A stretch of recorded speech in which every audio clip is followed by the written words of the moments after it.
It's Wednesday, June 13th. Welcome to Pastor Bob Daly.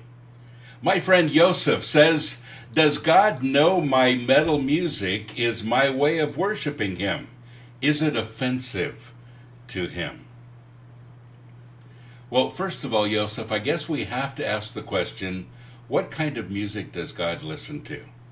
Now, some people would have you believe that He only listens to the kinds of hymns that we presently sing in the church. And everything else is not acceptable to God. Well, that simply isn't true. In fact, if you were to go around all of the churches these days, you'd find some very different ideas about music.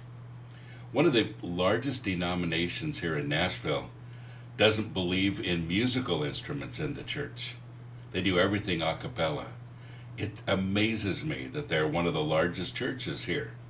Many churches around the city in this denomination, in Music City.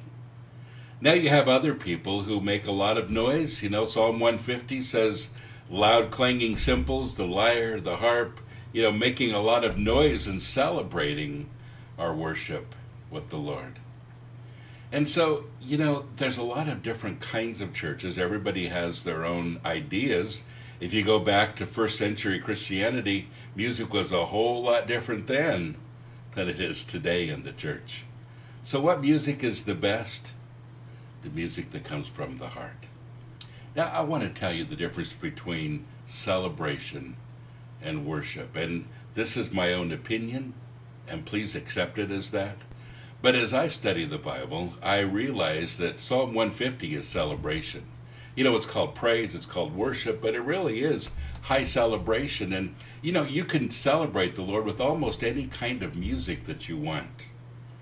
If you like country, and I'm praying for you if you do, but if you like country, you'll celebrate with country. If you like metal, you'll celebrate with metal. If you like pop music, and I'm praying for you too, you'll do pop music.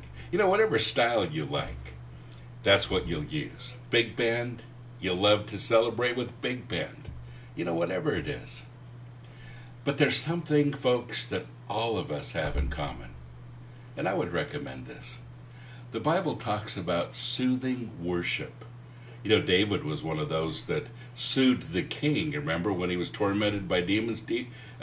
David came in and played and sang and soothed him with his music. And, when we worship together, that's where we all have something in common.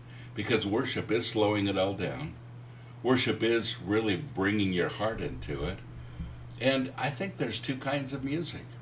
Well, we all agree that worship and soothing the heart is a great idea. And we can all do that together, no matter what kind of music you like. When it comes to celebration, man, there's all kinds of music. And it feels good to celebrate our faith with the Lord, too. And Yosef, I think that's probably what you're talking about as well. Is that offensive to God? Absolutely not. I think God has a lot of great musical taste. He likes a lot more music than you think. But, He's not listening to the style as much, and He's listening to the words, the heart, the exuberance, the feeling. And that's what He receives. I like that. Because it means that no matter what I do, and, I can play the piano very well, but I can't sing. When I sing, I sound like a frog. And it's amazing to me that even when I sing, it's good music to God's ears. Because He sees and hears my heart, rather than just my voice. And so that's kind of encouraging, isn't it? Because it means that we can have all kinds of music in the Christian faith and celebrate our diversity in the Lord. But when we all come together, and folks, I find this all around the world, and I've been to so many countries where they're singing the same songs in just different languages. And it's so good to have old and young alike come together and worship the Lord. So that's the cool thing about music. It just expresses our hearts in so many ways. And I hope you found a great way of expressing your heart to the Lord with your music today too. God bless you. Have a great day.